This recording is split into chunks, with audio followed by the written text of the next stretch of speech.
for me to be taking, and giving them an overview of what they would be doing so that they knew how much to pack for themselves, what they wanted. And I had a lot of spreadsheets and timelines in that binder to kind of give them the play-by-play, really. And so when we all did convene the couple days before the start, we did a lot of like dry walkthroughs of it to kind of just make sure everyone had a grasp on it and things like that. But at the end of the day, you know, it was my hope that they would feel confident with all of the binder materials that Sure. anytime during the attempt, they could just refer back to it essentially and be like, okay, we're on leg 3. I'm taking this pack and I'm packing this in it for Alyssa. We'll refill in, 5-10 miles, whatever it is. And I think that planning side is, maybe it's just I make fun of myself for it because it's, I get super, super into it in the past couple months, but I think it's pretty important. Dude, you are a mastermind, and I want to say I am a list person. I am like, I can't get anything done. I have to make a list, and then there's bullet points and sub bullet points and sub bullet points. So when I heard you say that you made a binder, I said, that is my type of person. I love it. I think it's just like refer back to the binder. Don't ask the question. Refer back to the binder. It's there. I love that you did that, and I think that goes a long way for anybody. Very cool. Thank you. Yeah, Very one cool. day if we meet in person, maybe I'll bring it up with me and I'll show you I bet it's a work of art. I'm pretty proud of it. Yeah. Cool.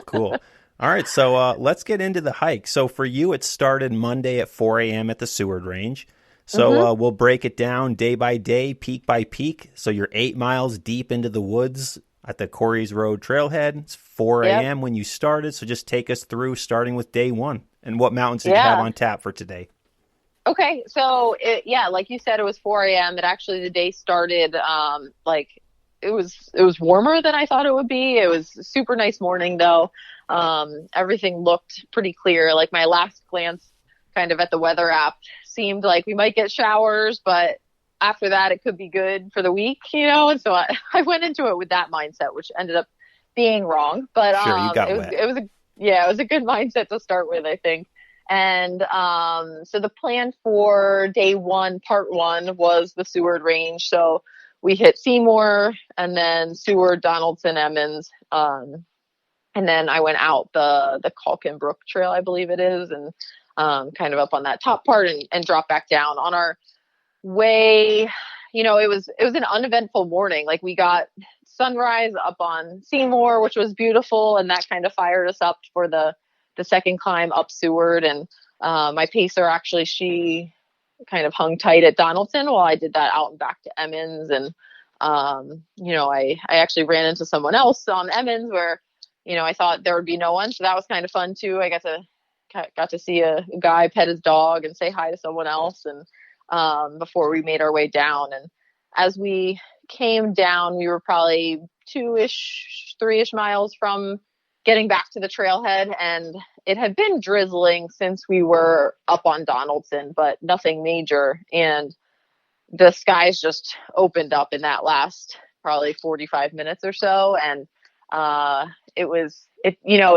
those types of rains that instantly turn a beautiful trail into like a raging river type of rain. And so, at that point I realized like, all right, this is, we're getting wet today. And, welcome to the Adirondacks at that point. Exactly. Yep. So that made it a little bit interesting finishing up, but we were, about like 20 minutes maybe ahead of schedule. I thought I might be there back at the trailhead in 8 hours, and we were there in about 7:40. So all was still good. And, the van was there and waiting, which was also an important piece of the puzzle. So, the crew had come back to pick us up, which we needed. So, hopped in the van, and then we made it's about an hour, I believe, drive over to the lodge. And then the plan from there was to hit Wright, Algonquin, Iroquois, Marshall, and Allen. And so I actually hopped out of the van solo. My next pacer had hiked in earlier. He was carrying a lot of stuff and was going to just kind of get a hike in earlier in the morning. So he was going to be waiting at that split for Wright and Algonquin, and right on time he was there, and that was great. So it was about 1 p.m. ish, I believe, when I was heading up there, and at that point in the day, a lot of people are actually finishing up their hikes and kind of coming down off of Wright and Algonquin. So got to see a bunch of people, and definitely, a couple of people said storms are rolling in again, and I was like, yeah, well, here we go. Yeah. Like, we'll see. Gonna have to chance it. Yeah. So I was like, I'm going up no matter what. So here we go. But because, I guess, of the weather, it had been raining there, I think, in the morning quite a bit. And I think because of that, things had kind of cleared out. So we actually had Wright and Algonquin summits to ourselves, which was cool. Another family was up on Iroquois, and then we were bushwhacking down to Marshall. So the bushwhack we had, actually my pacer Jim and I both in July when I was up there, we had run with Jan. And so Jan had actually helped us scout that bushwhack. So we felt pretty confident about it, although of course, as things happen, you get up there and then you're socked in with the weather and you can't really quite see the drop down point into where you want to go there. So, it definitely tested our ability to really do that bushwhack to get it started, but we had no issues and got through that pretty quickly, I think, and we're up on Marshall. And then from there, I was pretty pumped because it was like, okay, the worst, in my opinion, of day one, like the bushwhacking stuff and all of that was kind of behind us. I knew I still had Allen, but I knew I also still had quite a few easier runnable miles ahead, so that I could just kind of settle in and pay attention to hydrating and fueling and tick those off one by one, which we did. And I swapped pacers out again at the trailhead to Allen so that Jim could run out and start getting some rest and sleep for day two. And then my boyfriend Matt and I went up Allen, and we hit the summit right at sunset, which was pretty remarkable. That's definitely a peak to enjoy sunset from, I think. And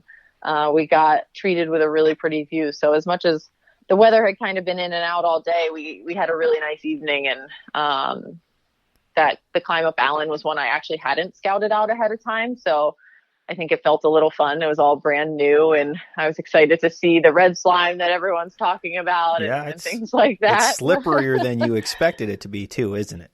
It is. I took a good fall at one point. My legs just did. They slipped right out from under me before I even realized. But for the most part, it was uneventful, and descended down, again, with the more runnable miles in the dark wasn't much of an issue. So we got out, all told, back to the Allen trailhead about an hour ahead of schedule. So that was encouraging and a good way to end day one for sure.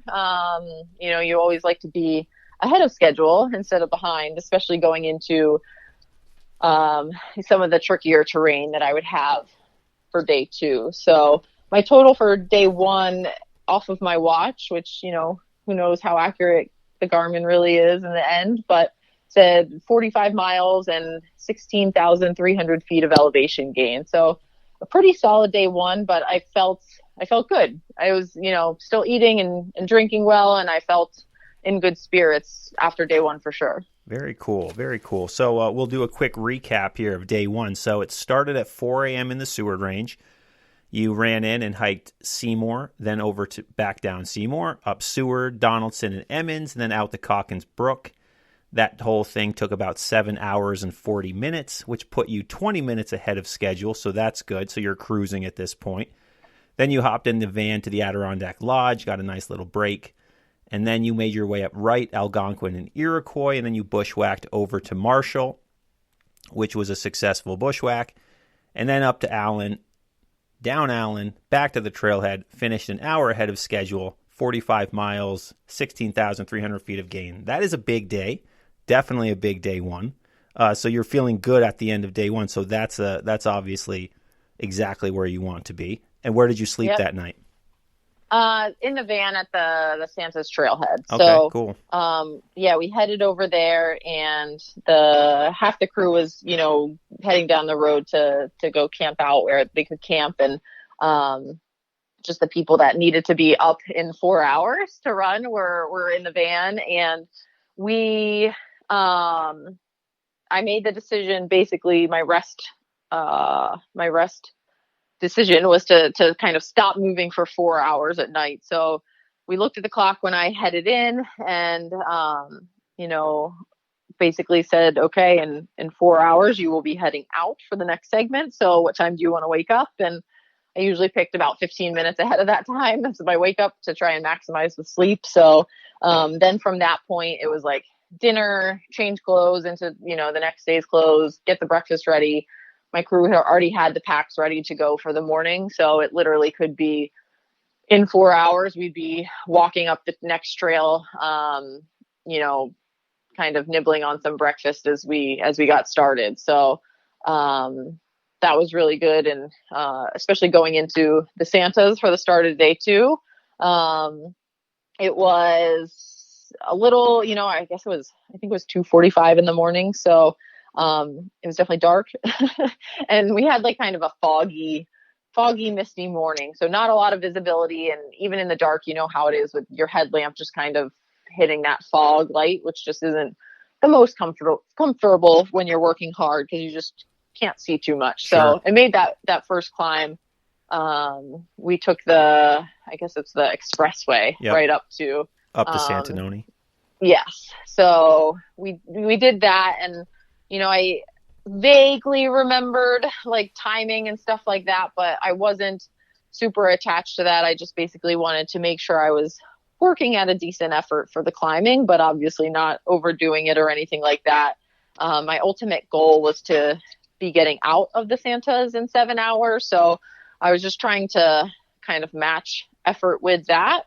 I just didn't really account for all of the rain from the day before. So when I had seen that range in June, it was definitely pretty dry. And there was a pretty big contrast to after that sort of rain that had come through just a few hours before. So I knew that it was going to be a little bit slower. I also, when we were up there in June, I had scouted the bushwhack off of Cooch down to, my plan was to kind of get into the Sewards that way. So you would, bushwhack off and head towards the Sewards rather than have to go down the Panther Brook Trail, I believe it is. Yep, so, yep.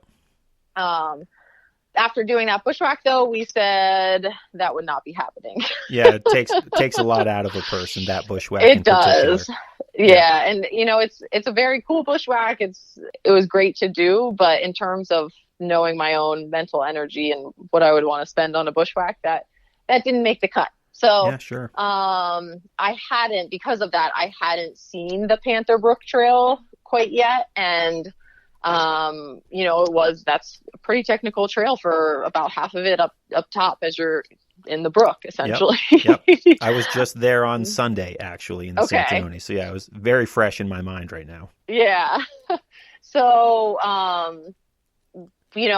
did the 3 peaks and was making good time, but I just, that was the wild card, I guess, the descending down and then the trail out to the car, like how long would that really end up taking? And we made it in like 7:15, so not bad. I tried not to kind of like, when I realized we were a bit behind, I definitely didn't want to expend a ton more of energy because, again, I still had in the back of my head that we had the hour cushion from the day before. So I knew we were in good shape, but at the same time, I think that wet, colder morning up in the Santas definitely took a toll on me. Just mentally, it was a lot of energy to not only be, I think it always takes a lot of mental energy when you're on trails that are that rugged to be paying attention and making good decisions there. But particularly when I felt like I was up against the clock, it made for probably one of the more challenging sections that I faced in the whole thing. Okay. So once you came down Panther, you went out via Bradley Pond back to the trailhead? Yes. Okay. Yep. Correct.